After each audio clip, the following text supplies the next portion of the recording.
Welcome to the Heavy Spoilers Show. I'm your host Paul, and in this video we're breaking down Aquaman and the Lost Kingdom.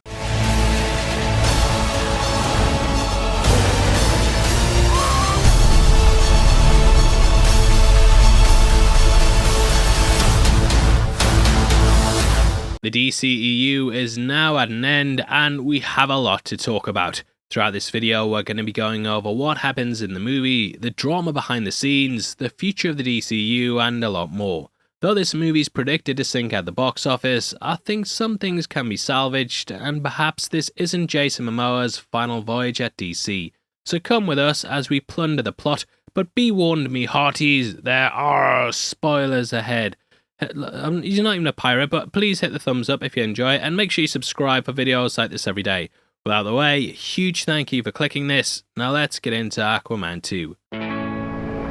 4 years ago, I was basically unemployed. A wanderer with no home. But now, I'm a husband and a father. And I wouldn't have it any other way. I don't know how you do it, Pops.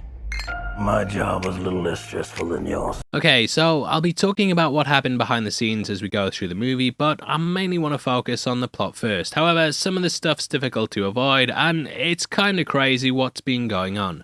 Now, Aquaman 2 picks up in the aftermath of the first film with Arthur Curry ruling over Atlantis. However, he walks between two worlds, and on the surface is raising a family. This is along with his wife Redacted, who you can tell they cut out as much as possible. Now Amber Heard is very much the elephant in the room, with her highly publicised trials getting lots of attention.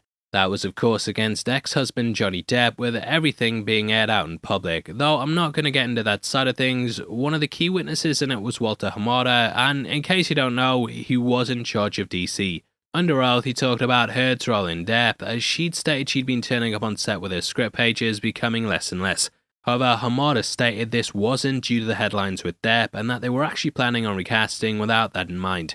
Hamada stated she and Mamoa had a little chemistry on set, and they saved that first movie purely in the editing suite. Now there was also that big petition online that gained millions of signatures to have her removed, and it's clear the studio started weighing up the options. However, it was then reported that Elon Musk contacted the company and threatened to go scorched earth if she was cut from the sequel. There was also a report recently that came out with her therapist's notes, which said she'd felt tormented by Mamoa on set. He apparently showed up drunk and dressed like Johnny Depp, which, to be fair, his reps immediately denied. People pointed out he's always dressed like that, but it's clear there's definitely been tensions off screen. Now, why I'm telling you this is to talk about the direction of the film, which was likely impacted by all these issues. Thus, they've taken the focus away from Arthur and Mira and made a buddy-up brother team-up in Arthur and Orm. Whether that was always the direction they'd go, we don't know, but it leads into what's an adventure that's all about family. Their mother, Arthur's son and father, they all play a big role, with Black Manta still wanting to avenge his father too. Now earlier in the year, James Wan told Empire he was pulling from some retro horror to inspire the film's look. This was mainly the 60s movie Planet of the Vampire, which visually this film borrows a lot from. There's green and black, a wild vibrancy of colours, and lots of things going on visually that make the movie pop. As I mentioned, it picks up in the aftermath of the first film, in which we saw Black Manta adrift in the sea. Picked up by Sailor as he was nursed back by Dr. Stephen Shin, an Atlantis obsessive played by Jim from The Office. The movie sees Manta wanting to avenge his father, and we see as Shin and his expedition unearth an ancient evil. Now, the film opens up with basically the montage from Thor Love and Thunder, with Aquaman going through what his life's been like. You get lots of flashes to the first movie and see him at home being a parent that swigs Guinness with his dad and also has to deal with the Atlantis Council. It continues the family motif though, with that even being brought across to the villain. Shin uncovers the Lost Kingdom, which is known as Necris, which was led by an ancient evil that was named Kordax. Kordax was Atlan's brother, and he used a mineral called Auriculculcum to further his industries and build up his kingdom. However, this was extremely toxic, and it poisoned the oceans along with the surface. Atlan went to him and was like, just stop oil.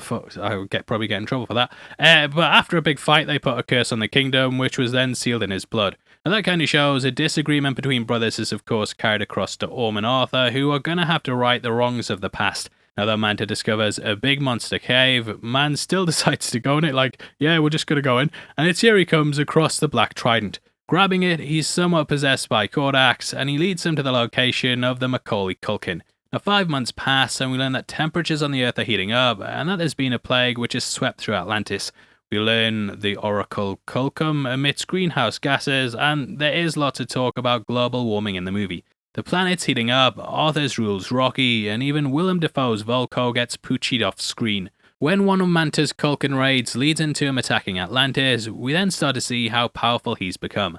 Mira gets injured, and it becomes Amber Heard and the lost character, and thus, along with his friendly octopus Tofo, Arthur heads to rescue his brother. Now, script-wise, the whole thing's a bit cliche, and I don't think it's going to win any awards for writing. However, where I think the film really excels is in all its locations and unique characters. As Arthur tries to track down Manta, we go to some brilliant places and meet lots of unique and interesting creatures. The Kingfish, he's like a Jabba the Hutt style gangster that leads Orm and Arthur to a place known as Devil's Deep. This is a vast jungle filled with giant grasshoppers and a mechanical, almost Resident Evil 4 style island at the heart of it. All this keeps the movie interesting and engaging, with one really getting to flex his horror muscles as well. Now, I do think recently the DCEU went a bit too much on the demon behind the scenes thing controlling it all, and this has been seen in a number of different films. The first Shazam did it, Black Adam did it too, and these are used as a way to empower the villains. Still though, Kordax is easily the best one, and I think that's down to how good one is with horror. To be fair, Sandberg is too, and yet it's nice to see elements like this in the film. Who really steals the show though is Patrick Wilson, with him becoming the MVP of the entire movie for me. Man goes on a great arc we'll get into in just a bit, and his back and forth with Arthur really makes the movie soar. Now after things go haywire at Devil's Breath, we learn a bit more about the curse on Kordax. This was something that was sealed with blood, and thus only the descendants of Atlan are able to lift it. This puts Arthur's new son in the crosshairs, and Arthur rushes home to find it destroyed. Although the trailers made it look like Manta killed Tommy, they managed to save him by putting him on life support. I was kind of thinking it might be a dad for a dad, but in the end they don't go that route. However, what they do is Storm Necris, where Manta's about to sacrifice Junior. Shin ends up saving him, and Mira's able to grab the kid, but at this point Manta throws the trident. Caught by Orm, he then becomes possessed, with the allure of the throne becoming too much. You have to remember, he's pretty much like Kordax was, in that he should have been the ruler but was cast out by his brother. Thus, him and Arthur end up having a fight, but Arthur's managed to do the old, you know the one, look inside you, dig deep, that sort of thing. Now, that kind of stuff, it can be really cliche. They actually do something great and build off the first film.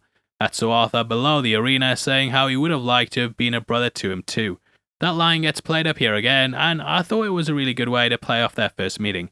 Unfortunately though, Arthur's smacked off the altar and his blood spills, which unleashes Kordax. Still though, he manages to destroy him and the trident in one blow by throwing his through the centre of Kordax's. It's a Kordax moment, and in the end the planet is saved, with Atlanta deciding to reveal itself to the world. I'm sorry guys. Now it's kind of like when Wakanda did it, and Aquaman even ends by saying, I am Aquaman. Still, a bit like Marvel, but still though, it brings the message that we should all work together, which is very much what the movie's about. Orm is given another chance, and they go with his story he died in the battle, and Man gets to go out and just experience the world. Guy was pretty much, he was a bit of a racist, to be fair, in that first movie. He hated everyone in the surface world. I know that word's a bit strong, but he just didn't like us. And even earlier in the movie, Arthur was saying, look mate, your prejudice, it's holding you back. So this chance, he gets to go out and see the world, and finally embrace all the different cultures. Now that kind of takes us into the post-credits scene, which builds off the back of a joke from earlier in the movie. In it, we see Orm eating a delicious burger that ties back to the line from the movie in which Orm said he never tried one. This is because there's no burgers in Atlantis, and he also stuffs a little cockroach in because that was set up earlier too. And yeah, that's it. So the final scene of the DCEU of all time is Orm eating a burger. Now, the people who've seen this, as you can guess, it's DC, the DC fans. No one hates DC more than DC fans. They're in a bloody uproar, and I think as well it's kind of disappointing the DCEU goes out on a lame joke. Kind of sums up how it was run though, but I was kind of surprised at how they decided to go with it. I actually thought they might close out with something thanking the fans for the past 10 years, you know, because Man of Steel was released in 2013, and for everyone who's stuck with the universe for the last decade, I thought that we might get something a bit more. Endgame closes out with the cast names all on a big thing, with all the actors' signatures, a silhouette, and clips from their appearances. For this, it's kind of weird, and at the very least, I was expecting some kind of acknowledgement. The Flash was originally supposed to be the final film in the DCEU, but release dates got moved about, so maybe that should be seen more as a celebration, whereas this one's kind of just a sort of standalone film. Now, in the end, though, this is how we've got it, and it kind of reminds me a bit of the poem The Hollow Men by T.S. Eliot. In case you don't know what that is yet, just as a reference, it closes out with the following lines. This is the way the world ends, this is the way the world ends, this is the way the world ends, not with a bang, but a whimper. And that's kind of what I feel about the way the DCEU has ended, as it closes out with a whimper instead of a big bang. It's sad. Now, there were also other scenes that were supposed to appear in the movie involving two different versions of Batman that were basically shrouding as Bat. That's because the release date of this changed, which also meant the Batman in the movie was a different actor. Now, in one version of the movie, we had Ben Affleck returning, which was leaked due to his name being spotted on a Warner Brothers tour. Once the news got out, Jason Momoa embraced the publicity and posted an image of him and Ben together. This was going to tease the return of the actor, and he was going to come back as Batman in some form or another. Sort of like the way they ended Black Adam by teasing Henry Cavill, and it was clear there were plans to bring the Snyderverse back. However, they also shot one involving Michael Keaton, which was going to tie into The Flash's original ending. In case you don't know, that movie was supposed to culminate with Keith Balls stepping out the limo and then Supergirl arriving on the scene. In the end, they changed this to Clooney, so once again they could end it on a joke. The Aquaman tease was then shot to explain why this film was still connected to it, so we're not wondering why he wasn't wiped out during The Flash. If anyone cares, it's lots of timey-wimey wibbly-wobbly stuff. However, the execs said they didn't want to tease a universe that might not be coming, and thus both versions of the film had their Batman scenes removed. When I say both versions, yeah, just to clarify, I mean one had Affleck in it and the other version had Keaton. Either way, we know that people like Blue Beetle are said to be the first hero in the DCU, but Superman's the first movie in the DCU. Yeah, it's a bit weird, but either way, that's how they've kept things like the post-credit scenes still in that movie. In all honesty, I feel like they know they messed up by announcing that none of these films really matter, and I don't know why they didn't hold off until 2024. There was no need to shout out these were all getting scrapped before the films released, and with Superman dropping in 2025 at the earliest, I feel they could have held off until then.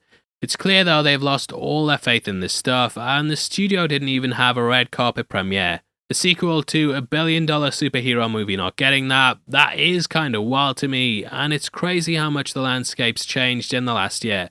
Personally, I think it's just a case of oversaturation, as we've had so many middling superhero movies at this point that, more often than not, you're gonna be disappointed. So in some ways, people just seem to be switched off, and that's abundant in the DCEU too, which sucks cause I do genuinely wish this film the best. I kind of feel in general that comic book movies have become like comic books themselves, in which even the avid readers aren't that interested in picking up all the spin-off stuff. Now, what I mean by that is like, look, I'm a massive reader, got loads of graphic novels, but when I go to the comic shop, I don't pick up every single issue out there. What I tend to pick up is the stuff I'm interested in, and that's also what I tend to read and just keep picking up. Now, when there's a massive crossover event involving a lot of characters, I'll pick up every book from that. For example, I've got all this stuff from Civil War, but I don't necessarily think I'd pick up all those characters if they weren't connected to that story.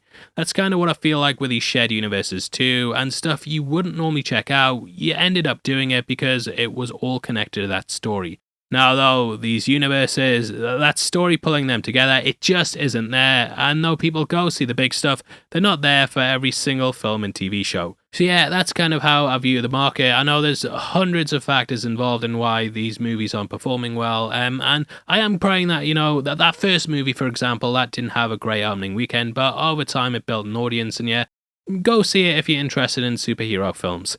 Either way, that's how we close out the DCEU, with it not teasing anything at all and just being a full stop. Now as for my thoughts on the movie, it's kind of a weird one, as I realised when I was in the cinema that this was going to be the last time that I watched a DCEU film in the theatres. It's been 10 years since it kickstarted with Man of Steel, and I've spent a third of my life following this franchise. It's kind of sad that it's gone out like this, as I think had this been released before Black Adam, Shazam and The Flash, the conversation around it would be a bit different. The script is a bit all over the place and you can spot the reshoots a mile away, but at its core, I think it's an enjoyable film. I think the horror elements work really well and there's a real sense of wonder to what happens throughout. I know the CGI is getting criticised as being a bit flat, but compared to the green screening in Quantumania, it slaps MODOK's cheeks completely with both hands. Momoa's just having a blast, and when he's going back and forth with Orm, it really works to the point I would have loved to have seen something with them later down the line. At this point though, the writing, it is on the wall. All of the main three though feel like they've really evolved past the first film, and Manta even builds off that too. Loved seeing him at the end refuse to take Arthur's hand, and it brings things full circle from when he let his dad die in the first movie. Still though, I don't think this would have been enough to save the DCEU, and like all movies, you know, it isn't perfect. You kinda don't know where things are going at points, and characters do make very strange logic choices. Also, that invisible costume that he doesn't wear over his head still turns it invisible, just stuff like that. It's a nitpicky, but yeah, it just kinda dings the movie a bit. There's also some plots that have clearly been cut down, with stuff like the council that gets brushed to the side. The global warming thing keeps popping up, but it's never really a main thing and sort of feels like an afterthought. Also, they did my man Willem Dafoe dirty, and I doubt he's gonna be Willem Dafoe to the Warner Brothers in the future, cause worst thing is, they killed the guy and didn't even warn a brother. Still though, I enjoyed this way more than I thought I would, and I think that it's better than the first film. That had that Pitbull song, which killed it for me, but nah, I like that, and this was a nice step beyond it. Obviously, the social media embargo lifting the day the movie releases as well, that's a bit weird, and I know lots of people that saw it and then were asked to not talk about it online. There were rumours that this tested lower than Batgirl as well, and we all know what happened with that too. So there was this weird embargo that made people think it was absolutely terrible, but in all honesty, it's better than most superhero movies that we've had recently. Sure, not all the jokes land, but Arthur and Orm get a great arc, and visually, it's hard to deny it's striking. So in the end, though I'm sad the whole thing's over, I'm ready to let go and see where we go next. Unfortunately, the DCEU will always feel like wasted potential to me, but I can take solace in the fact we got Snyder's trilogy at least, and some solid movies along the way. I will talk about where things are going to go in just a bit, but as for now, this gets a 7 out of 10. I'm nice like that. Now if you enjoy the content and want to help support us, we're currently selling some all-connected shirts. These massively help to pay the bills, and it also means you get some cool merch to rock. We also have a membership program that you can sign up to by clicking the join button, and as a thank you, you'll get early access to videos. Now as for the future of DC, we know James Gunn's currently working on his upcoming film titled Superman Legacy. The cast is stacked and things are really ramping up, with it kickstarting his first phase titled Gods and Monsters. You may have also seen reports that Warner Brothers are in trouble financially, and thus it seems like the focus is solely on that. Though they have other films announced, I don't actually think productions on them started yet, and thus I think they're going to see if Superman's a success first, and then roll into the others shortly after that. Perhaps they'll get the dailies back and go from there, but I think they're probably holding off for a while to see how things go. All the DC films this year have underperformed, and from a business point of view, that makes the most sense. Normally when you get these universes, they put the cart before the horse and start making films before they even know if that first one's a hit. So I think being patient is a smart thing to do, especially with all the financial pressure resting on Gunn's shoulders. In the meantime, we have sequels to the Batman and Joker, so it's not like we're going to be starved for DC content. There's also the Penguin show and Matt Reeves' Arkham one, which has said to be part of the DCU. Creature Commandos is coming as well, with Superman Legacy being a big kickoff point. So they can really wait to see how that performs, and then decide if they want to bet the house on Gunn. There's also rumours that they could be merging with Paramount, and who knows how the landscape of the studio is going to look in 5 years. Either way, though it seems fine on the surface, it's clear behind the scenes that there's been a lot of pressure. I think Gunn could definitely pull it off though, and so far he's made a great DC movie, a great DC series, and obviously a great trilogy at Marvel Studios. Now in the run up to this, Jason Momoa also said when it comes to Aquaman, it's not looking good. In an interview with ET, he said, Entertainment Tonight, when I say he's interviewing ET, not him. This is likely, I think, your last time playing Aquaman. You know, I don't necessarily want it to be the end. Right. Yes, I don't think it's really like it was a choice. I think obviously the whole, James and Peter and DC wanting to start the new thing up. So I don't know if it will be, because the truth of it is, I guess if the audience loves it. But right now I'm like, it's not looking too good. Now earlier in the year, when actors were making public statements about their DC future, you might remember Mamoa did one too. He said that he'd spoken to Gunn about making his dream project and seemed to be ecstatic that that was going down. Now because of this, many have suspected he'll return for the DCU, but he'll be playing someone DC knew. That is Lobo, and in the same interview with E.T., they went into it and teased it. The DCEU is effectively ending. What conversations there's rumors, there's things going around. Have you and James had the discussion about what happens, you being a part of the DC universe again in the future? I know James Gunn is definitely a fan. Peter Safran's obviously I'm very close to. If there's a place in their world for me, I would love to be a part of it. Having said that, you know, I've liked this character thing for 12 years, so it really comes down to, I think they're really amazing men, and if there's something that the fans love, I'm sure they would honor that. But I definitely think this is my home. Warner's and DC's definitely my home. So that's all I'll say. Yeah, there's that. I read. And I saw that Lobo cover and I was like, well, Look at the guy. look at the guy. I was a big Lobo fan growing up, so I've had every comic, so that would be really cool. That would be cool. So you're telling me, right, this guy isn't Lobo after those comments and the Dream Project one? It's obvious, mate. It's bloody obvious, and yeah, I'd love to see him in that role too. In case you don't know, Lobo is a bounty hunter, and he travels the stars cracking up bass dishes. Guy's got a cool bike, is super strong and powerful, and would be the kind of character Gunn's already adept at writing.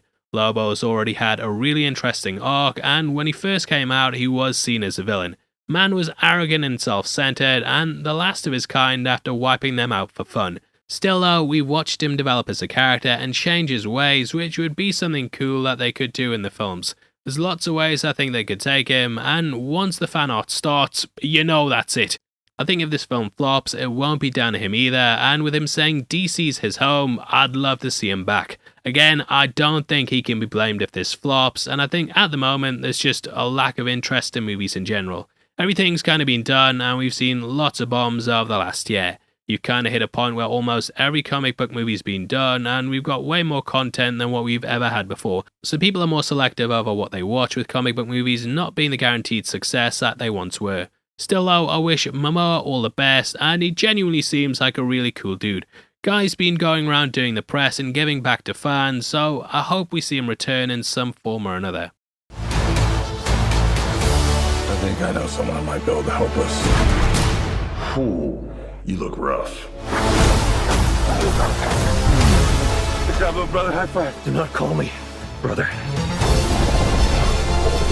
I cannot believe you let this happen. Yeah, well, I hate this job. True king builds bridges, right?